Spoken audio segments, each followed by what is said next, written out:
And it is now the sixth day of searching for a Virginia high school head football coach who's gone missing in Appalachia. This in the middle of an undefeated season. State police say Travis Turner was last seen on Thursday. The same day, officers were dispatched to his residence to investigate a complaint, but he was no longer there. They're stressing they were not aiming to arrest Turner, but didn't provide any additional details. Joining us now to discuss, David Sarni, retired NYPD detective, adjunct criminal justice professor at John Jay College. Great to see you, David. So we've got a couple interesting developments here. Police trying to speak with Turner about this complaint. We don't exactly know what it is. Now he's gone. First, any reading between the lines there? And also this search appears to be focused around his home, drones, K-9 units. What are you reading into both of those items at play? Thank you for having me. But first thing we know is we have to look at the time that the Virginia investigators were going to the house was as an arranged time. And when they got there, what was the time between him being there and when he was not there? So, and this has been 6 days now. And unfortunately, you know, we don't know how prepared he was to leave. You know, you do a scrub, you look at his social media, you look at his credit cards, you're going to do the usual routine things you do in a missing persons investigation, especially this type of one. We call it like kind of a special category because now we have a person who that normally does this. It's now been 6 days. They've been doing probably a grid search from that location using drones, personnel, boots on the ground in a sense, trying to locate him because now it's 6 days.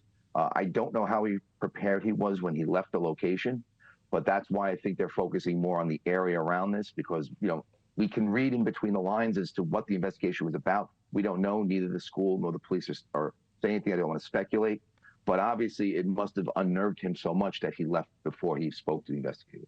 Yeah, and another interesting tidbit in all of this, school officials have reportedly placed a staff member within the district on leave. Now, they obviously can't disclose any more information other than that. He has not been publicly identified. We don't know if it's a he or she. What is law enforcement working to piece together at this hour? What is your best estimation? Well, that's why when you talk to the wife, when he was last at the house, you're doing all the things you can do. And it comes down to this. When he left that location, was a vehicle taken? Was he picked up by a vehicle? That's why you look at it, you try to find if his cell phone was at his home. And if it is not home, you go up on his cell phone, you do any call detail records. You're going to do everything you normally do for an investigation like this. And again, comes back to the same issue. You know, how much time did he prepare to not be at that location when the Virginia investigators came to the house? Right. He was a star quarterback at his high school. He went on the footsteps of his father to Virginia Tech, was coaching an undefeated team at the time at Union High. This gentleman has to be well known within his community. Do you believe that's a helpful tool for authorities? Well, absolutely. When you put out these posters, these kind of, you know, we do wanted flyers, but this is a missing person information. The more people see these photos, the more they see of him. And again, the town that he lives in knows him very well. And, you know, I know the football team had a very difficult time playing ball, but yet they have to overcome these situations.